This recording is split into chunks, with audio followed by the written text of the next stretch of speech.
हर बात में कुछ ना कुछ ऐब, इस सिरे से उस सिरे तक सब काबिले एतराज। पंजाब ब्यूरोक्रेसी की बंदरबांट, इसे कहते हैं सज्जी दिखाकर खब्बी मारना। मरियम नवाज चाचू की डगर पर चल पड़ी। ऊंट रे ऊंट तेरी कौन सी कल सीधी। दोस्तों, ये मुहावरा हमारे हुक्मरानों पर बिल्कुल फिट बैठता है। हमारे हुक्मरानों की हर बात और हर काम में कोई ना कोई ऐब लाजिम है। इस सिरे से उस सिरे तक सब काबिले एतराज होने की दलील ये है कि हमारे हुक्मरान कहते कुछ हैं और करते कुछ और हैं। जो दावा करते हैं उसके बिल्कुल बरक्स करते हैं। कलमकार के साथ मैं हूं गुलजार मुस्तफाई। आज मैं आपको बताऊंगा कि किस तरह हमारे हुक्मरान अपने दावों के बरक्स अमल करते हैं।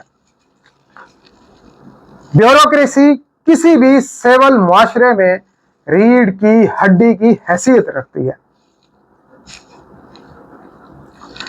ब्यूरोक्रेसी के बगैर हुकूमत के अमूर चलाना मुमकिन ही नहीं बल्कि नामुमकिन है। इसीलिए सियाने कहते हैं कि बाबू लोगों के साथ बना कर रखो।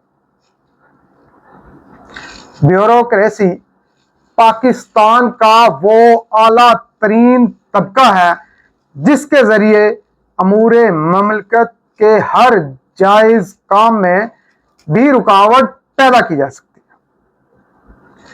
और ये ब्यूरोक्रेसी ही है जिसकी वजह से हर मुश्किल से मुश्किल काम भी बड़ी आसानी के साथ किया जा सकता है।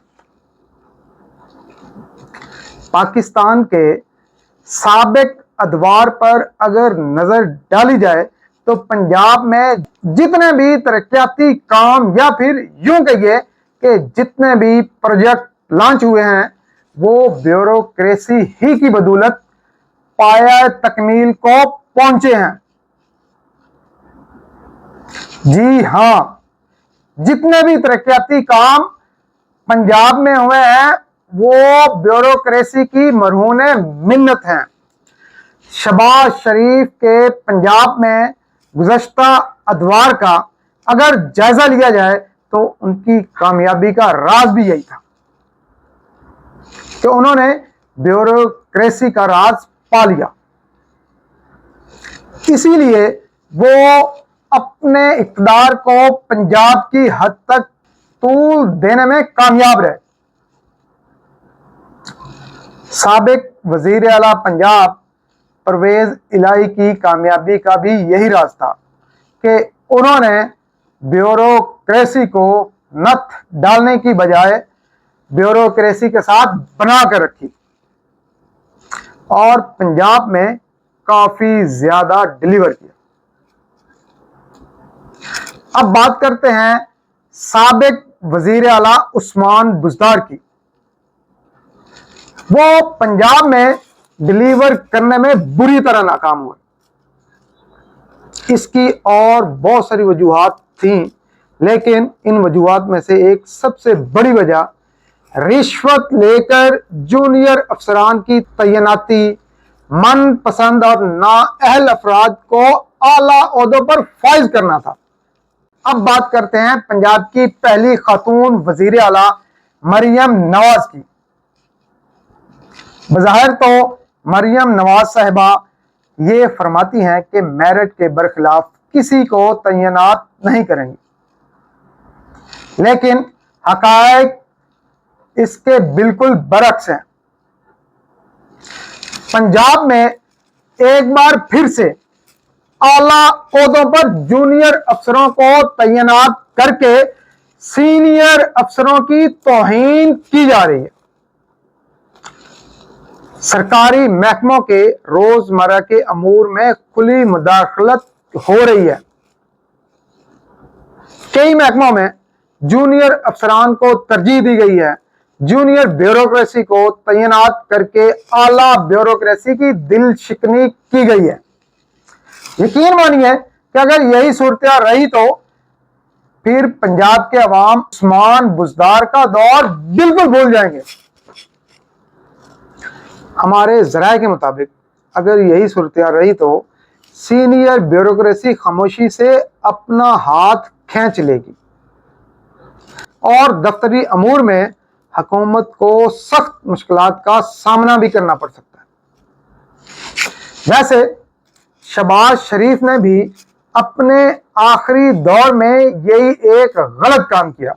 उन्होंने जूनियर अफसरान को सीनियर पोस्टों पर तैनात कर दिया, जिसके बाइस पंजाब के अवाम को नाअहल अफसरान की नाअहली की वजह से खासी परेशानी का सामना करना पड़ा। मुझे याद है उनके दौर में ग्रेड 18 के अफसर ग्रेड 20 के डीसी लाहौर और डीजी एलडीए जैसे ओहदों पर फायद रहे,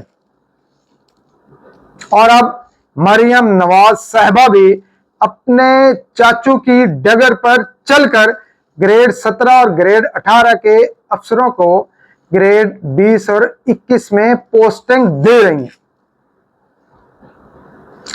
जूनियर अफसरों की तैनाती से ज्यादा बड़ा जुल्म और क्या हो सकता है।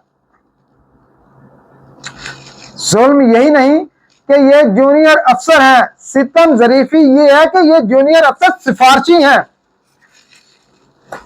हालिया दिनों में पीपल्स पार्टी और नून लीग के दरमियान पैदा होने वाले इख्तलाफात की एक बड़ी वजह ब्यूरोक्रेसी के तकर्रर और तबादले भी थे। वजीर आला के इस फैसले की वजह से ना सिर्फ नून लीग के कई अरकान असम्बली परेशान हैं, बल्कि ये पंजाब से पीपल्स पार्टी के अरकान असम्बली के लिए भी परेशान कुन फैसला है। वजीर आला पंजाब मरियम नवाज मेरिट और सिर्फ मेरिट का विरोध तो करती हैं, लेकिन मेरिट के बरक्स ब्यूरोक्रेसी की तैनातियां हो रही हैं। हमारे हुक्मरानों के इसी रवैये की वजह से हमारा मुल्क ना सिर्फ तरक्की की दौड़ में पीछे रह गया है, बल्कि अवाम का अब हुक्मरानों से एतमाद भी उठ गया है। अवाम हुक्मरानों के किसी वादे को अब संजीदा नहीं ले रहे। इसके साथ ही मुझे कल तक के लिए इजाजत दें। अल्लाह हाफिज।